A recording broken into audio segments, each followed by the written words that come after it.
Hello and welcome to BYJU'S IAS. Let's take up the analysis of today's The Hindu newspaper by looking at a column from page number 6 of the Delhi edition. This column has been written by Jean Dries, who is a prominent economist, social scientist and activist. He was born in Belgium, but he made India his home and he has made a significant contribution to socio-economic development and improved governance in the country. As a leading academician, he was reportedly consulted by the then UPA government in drafting several important socio-economic schemes and governance measures, which included the landmark Manrega, the RTI, the National Food Security Act, etc. So as a leading social scientist and academician, in this column, Jean Dries suggests an employment scheme that is focused towards the urban poor, especially towards urban women. He has labeled this scheme as the duet, which stands for Decentralized Urban Employment and Training. See, currently, urban areas in India are under a lot of economic stress as a result of the COVID-19 pandemic and the systemic slowdown in the Indian economy. So these dire economic circumstances has directly affected the livelihood and the social protection of a number of people in the urban areas. Generally, it is presumed that the urban poor are better off than the rural poor, because in urban areas, it is much easier for the urban poor to have a fallback option as compared to the rural poor. The poor people in the rural areas are predominantly dependent on agriculture and agriculture related work, and if this doesn't guarantee their livelihood, then they have very minimal options in the rural areas. Hence, to protect the rural poor and guarantee them a livelihood, the ambitious Manrega scheme was launched by the then UPA government. Whereas in the urban areas, the urban poor have a number of fallback options and they can take up alternative employment. But however, the pandemic and the ongoing slowdown in the Indian economy has disrupted these options for the urban poor as well. And currently, the maximum relief that the centre and the state governments can provide them is by extending the benefits of the PDS through the National Food Security Act. This guarantee of food security can be provided by the government, especially targeted towards urban slums. But however, its socio-economic impact would be minimal and it does not guarantee the urban poor an access to sustained livelihoods. Because sustenance of livelihood is what guarantees social protection, especially in the urban areas, and the mere extension of food security won't be able to achieve this purpose. Then even the provision of targeted subsidies may not achieve the desired purpose because it won't help in any durable asset creation, and it might also witness a lot of leakages due to endemic corruption in the system. Because targeted delivery of subsidies is always affected by corruption, and it could also result in the exclusion of a number of deserving beneficiaries. Plus, moreover, the provision of food security and subsidies alone doesn't guarantee a livelihood opportunity, and hence it doesn't ensure social protection in the urban areas. So in this context, Jean Dries suggests a Manrega-like program that is exclusively focused on the urban areas, that is particularly on the urban poor. Under the Decentralized Urban Employment and Training Scheme, or the duet model, he has designed an employment-based support that can be extended by the government in order to create livelihood opportunities for the urban poor, just like the Manrega scheme has done for the rural poor. He argues that such an employment guarantee scheme will have the dual benefit of self-targeting and creation of valuable assets for the society. Because in a well-designed employment guarantee scheme, the government need not target the beneficiaries, which might result in leakages and exclusion. Instead, the beneficiaries will seek out the benefits of the scheme, and hence self-targeting can be more effective and efficient. At the same time, such a scheme can get the urban poor involved in meaningful work, and this could help in the creation of valuable assets that could serve a larger societal purpose. Reportedly, the government is also working on a National Urban Employment Guarantee Act, and Jean Dries suggests that his duet model could be used as a basis for such an act. Under the duet model, Jean Dries suggests the issuing of job stamps to eligible job seekers in urban areas, similar to the service voucher model that is being followed in a number of European countries. See, the service voucher model is very popular in European countries, and those who are seeking basic employment, they can procure these service vouchers issued by the government at highly subsidized prices. And those who have the service vouchers, they can be employed by the domestic households for basic household work such as cooking, cleaning, and other household maintenance services. For these services rendered, the workers get paid by the domestic households, and this guarantees them a stable source of income with government support. But however, the duet model suggested by Jean Dries is slightly different from the service voucher model of Europe, and it has been customized to suit the Indian context. He says that similar to the service vouchers issued by European governments, the Indian government, maybe the state governments, can issue job stamps free of cost to eligible workers in the urban areas, and they could be hired to carry out basic work in our public institutions. If service vouchers are used in Europe for domestic household work, Jean Dries suggests that under the duet model, job stamps could be used for hiring workers to carry out public works in our public institutions located in urban areas.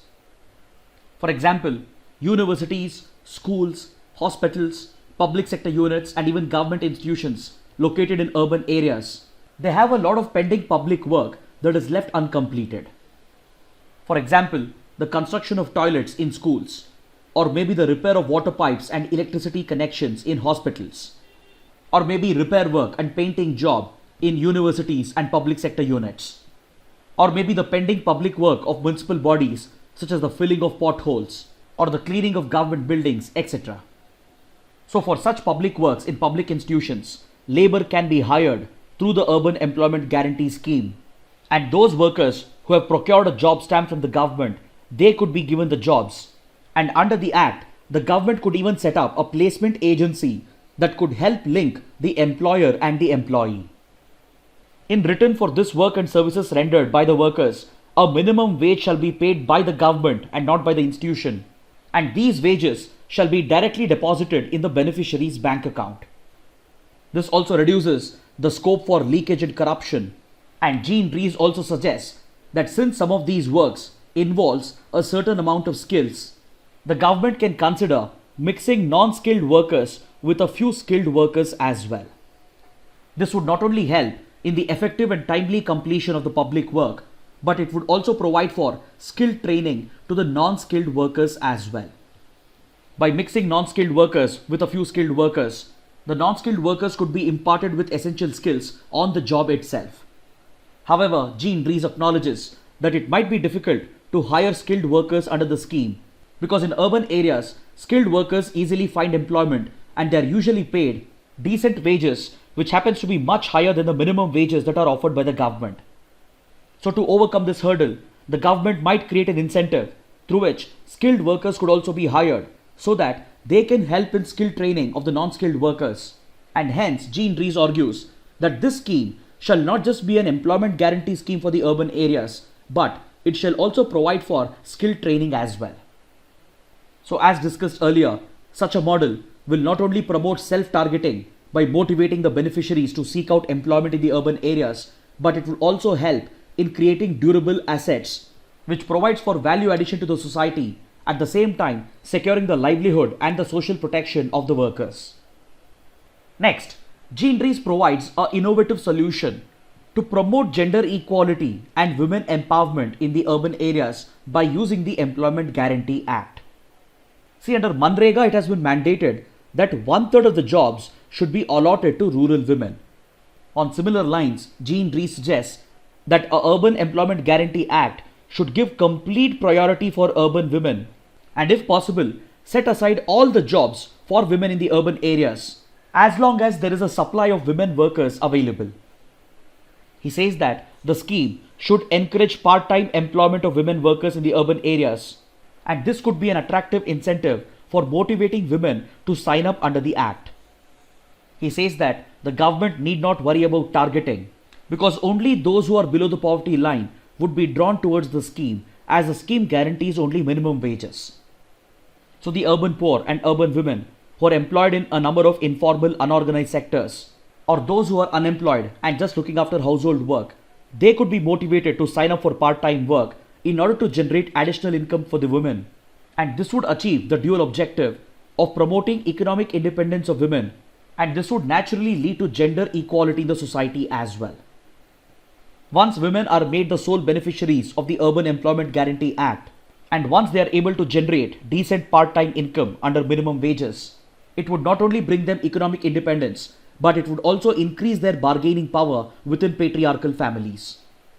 This would automatically translate into various socio-economic benefits, including gender equality, and as well as better education and healthcare standards amongst women and children. Jean Dries argues that such a deliberate intervention on behalf of the urban poor women can also help increase the participation of women in the workforce. Currently, India has one of the lowest rates of female workforce participation, and according to the National Sample Survey, just around 20% of urban women in the age group of 15 to 59 years are employed, and this is not just stifling the productivity of women, but it is also snatching away their creative potential. By having such low participation of women in the workforce, the country is depriving itself of the talent and the services of nearly half the population, and hence Jean Dries argues that a well-designed National Urban Employment Guarantee Act that prioritizes urban poor women can become the solution for a sustainable livelihood and promotion of gender equality in the urban areas.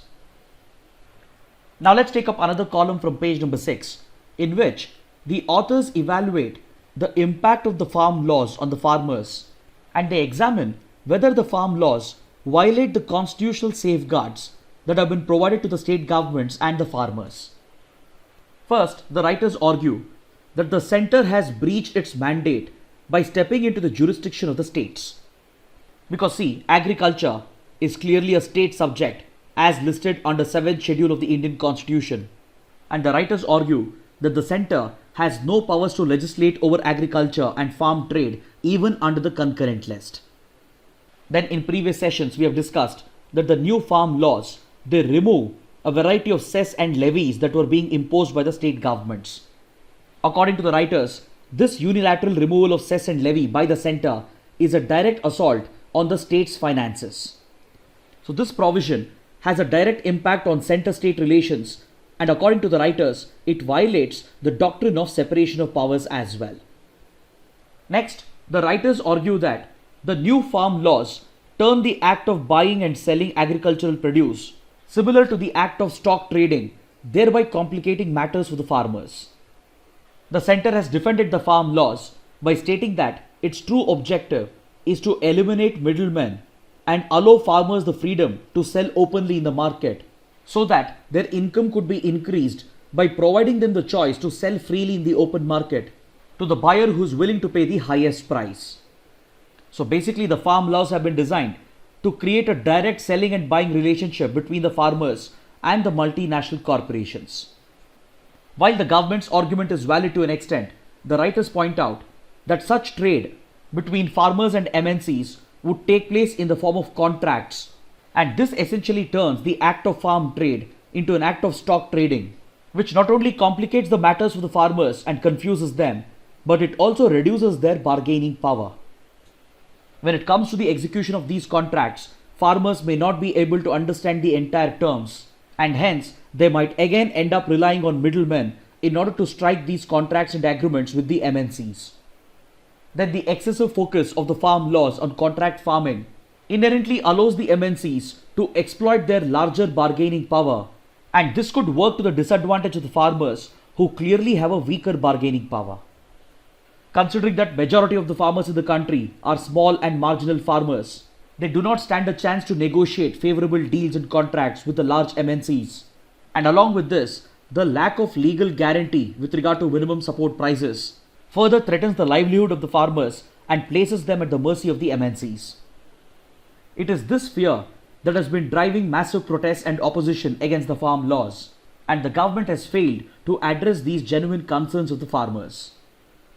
Next, the writers argue that by restricting the bargaining power of the farmers and by constraining their selling options, the new farm laws violates the fundamental right under Article 19, Clause 1, Subclause F, which provides for freedom of trade. The writers also argue that the subsequent livelihood insecurity that this fear creates amongst the farmers affects their fundamental right under Article 21 as well, which guarantees the right to life and dignity, which obviously includes a decent standard of living as well. These provisions could also violate the state's commitment under Article 43 of the Directive Principles of State Policy, which mandates the state to ensure basic living wages to the workers. Next, the writers go on to point out the crucial flaws that exist in the farm laws. If you examine the definition of farmer in the new acts, it becomes very clear that it provides for a very narrow definition and it excludes croppers, laborers and tillers who also work on the farm land, and thereby it delegitimizes and derecognizes their rights. Next, for facilitating direct trade between the farmers and the MNCs, the farm laws provide for a contract agreement or a farming agreement under which the balance of power has been clearly kept with the sponsorer, who happens to be a large multinational corporation. The writers point out how under the farming agreements, the sponsor can refuse to purchase the yield after making a prior commitment, and this can be done without providing any valid reasons to the farmer to explain the reasons behind the refusal. So these provisions concerning the farming agreement also places the farmer at the mercy of the MNCs, and the fear is that in the future these loopholes could be exploited to the disadvantage of the farmers, which could directly threaten their livelihood. Next, as per the farming agreement, the trade shall actually occur only if the produce matches up to a mutually acceptable quality standard. This basically allows the MNCs, that is the buyer, to prescribe a certain grade and standard with regard to the final produce. And in order to achieve this higher quality standard, the farmers might be motivated to overuse inputs, especially chemical fertilizers and pesticides, which could eventually end up damaging the environment and as well as the fertility of the soil. And the impact of this, especially the long-term impact, will again be borne by the farmer and not by the MNC. Then the farming agreement provides a lot of discretion to the buyer to reject the yield on the grounds that it is not up to the agreed quality standards, and this again places the farmer at the mercy of the MNCs. Then in case of any dispute between the two parties, that is between the buyer and the seller, the farm laws do not clearly mention as to who gets to represent the two parties. So this could end up leaving the farmers without any effective legal aid, and the MNCs, backed by their higher bargaining power, they could mobilize the best of legal resources to turn the dispute in their favor. When it comes to dispute resolution between the parties, the acts only provide for conciliation, and this responsibility has been placed on the SDM or the subdivisional magistrate. According to the writers, this provision is also riddled with a number of problems. First and foremost, the SDM is already overburdened with a lot of work, and this could affect the timely resolution of the disputes.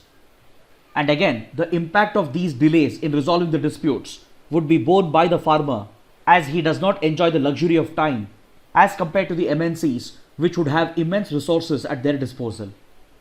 Then the responsibility of conciliation given to the SDM could also leave the gates open for possible corruption. Endemic corruption in the government bureaucracy could lead to a nexus between the bureaucrats and the MNCs, thereby affecting the interests of the farmers in case of disputes. Then the most worrying aspect is that the new farm laws take away the right to appeal of the farmers, and according to the writers, this goes against the safeguards that have been guaranteed by the Constitution. Apart from this, the farm laws provide for centralized bureaucratic decision making, which may not take into account the ground realities, and they consist of a series of subjective terms and definitions which are not well defined, thus leaving immense scope for misuse and misinterpretation by the MNCs in collaboration with corrupt bureaucrats, thereby increasing the chances of farmer exploitation. It is this fear and concern that is driving up protests and opposition against the new farm laws, and the government has a constitutional responsibility to address these genuine concerns. Now let's take up a column from page number 7 that deals with the accurate prediction of protein structures by using artificial intelligence. See, proteins are found essentially in all the organisms, and they are basically a sequence of amino acids that are arranged in a particular structure. Since many decades, scientists have been able to accurately compute the sequence of amino acids. But however, accurately predicting the structure of the protein has always been a challenging task. If we are able to decode the sequence of the amino acids in the protein structure and accurately determine the structure of the protein, then it will serve a number of functions. Accurate prediction of protein structure will be very helpful in understanding the biological evolution of that particular protein, and it will also help us understand the kind of diseases it can cause and the kind of defense it can provide against other diseases. Essentially, accurate prediction of the structure of the protein is the key to understand the function of proteins and cells, and as well as to understand how they can malfunction and cause diseases. And this understanding could also be very helpful in the development of treatment and vaccines. Now, if you look at the SARS coronavirus 2, it is the spike protein structure of the virus that latches onto the ACE2 receptor in our cells, thereby leading to the occurrence of the infection. We have been able to develop this understanding quite quickly, mainly because of the progress that we have made with regard to our understanding and prediction of protein structures. See, this field began evolving many decades ago, and back in 1972, a scientist known as Christian B. Anfinsen predicted that by accurately computing the sequence of amino acids, we will be able to deduce the protein structure. So this discovery won him the Nobel Prize for Chemistry, and it laid the foundation for analysis and prediction of protein structures. Then nearly 60 years ago, a scientist known as Max Perutz started to predict protein structures by using experiments. He made use of X-ray crystallography to determine the exact structure of myoglobin and hemoglobin, and it was this discovery which helped us understand the true function of hemoglobin in the blood, which is to transport oxygen from the lungs to the tissues and cells. This understanding of the structure of myoglobin and hemoglobin also helped us understand that how a change in a single amino acid can cause diseases such as sickle cell anemia. Today, decoding the sequence of amino acids and accurately computing the sequence has become more advanced thanks to the progress achieved in genome sequencing. Because at the end of the day, the protein structures in the amino acids are essentially a part of the genome itself, and the rapid advances we have made in genome sequencing has helped us to easily compute the sequence of amino acids. But however, when it comes to creating a 3D structure of the protein, these experimental techniques such as X-ray crystallography, nuclear magnetic resonance, etc., they can be quite ineffective, and they are also very time consuming and expensive.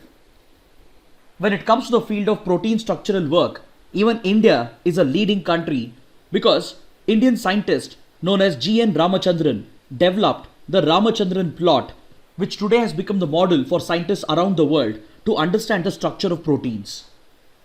Then in 1994, a scientist known as John Moult came up with the CASP technique, which stands for Critical Assessment for Protein Structure Prediction, and this is provided for a comparative model through which protein structures can be predicted. But however, predicting protein structures is a very complex and challenging exercise, especially when you are relying upon traditional experimental techniques such as X-ray crystallography and nuclear magnetic resonance. This is where the emergence of artificial intelligence has caused a major disruption in the field of protein structural prediction. In 2018, a company known as DeepMind made use of artificial intelligence and deep learning to come out with a predictive algorithm, which today has emerged as a breakthrough technology that can accurately predict protein structure. These advances made in the prediction of protein structure with the usage of artificial intelligence and deep learning algorithms has transformed our understanding of the SARS coronavirus 2, and it has definitely enabled the accelerated development of vaccines. Now let's take up the practice questions for today. Which of the following are the provisions of the recently signed Third Bodo Accord?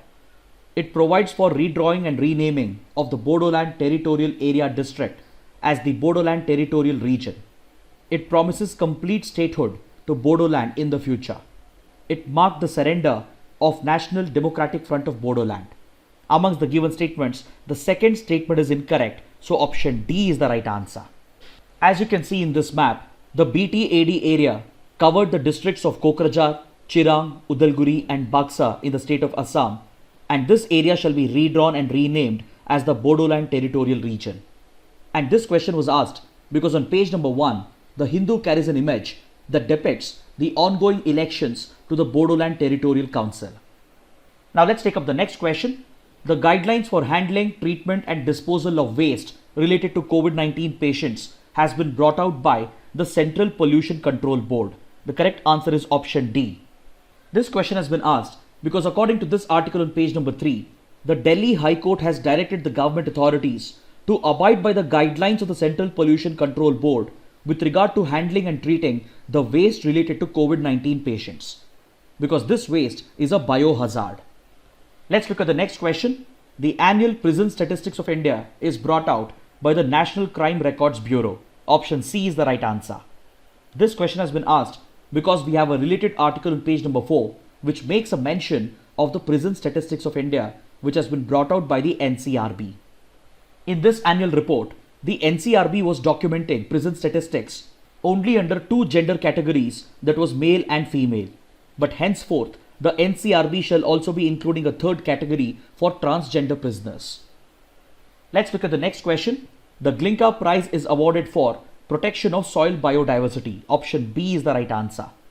See, the Glinka Prize is given on the World Soil Day.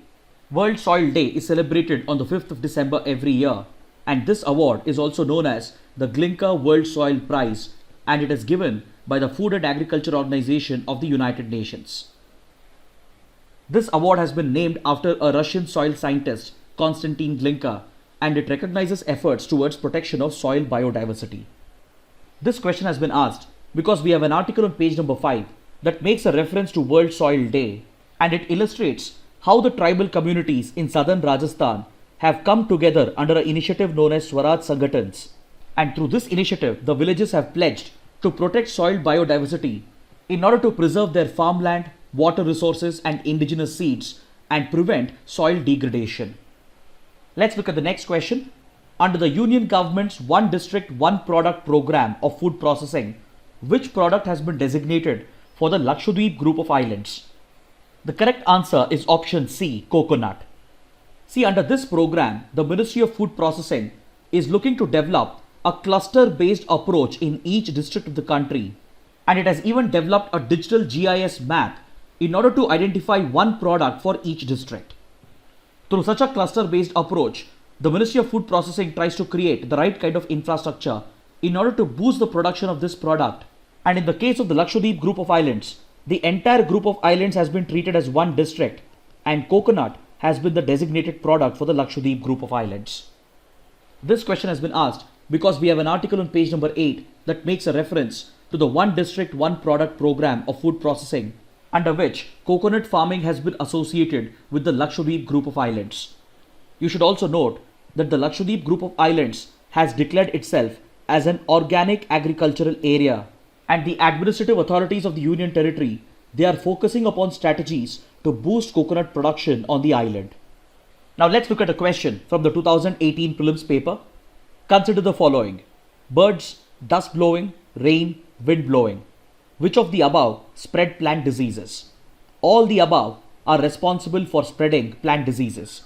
So the correct answer is option D, 1, 2, 3 and 4. Finally, let's take up a couple of mains practice questions. The first question: public works could provide valuable support to the urban poor, especially if women get most of the jobs. Evaluate the statement. The second question: it is being argued that the new farm acts are farmer unfriendly and in violation of important constitutional safeguards. Critically examine. Kindly write an answer to these questions and post your answers in the comment section below. So this concludes our discussion for the day. Thanks for watching.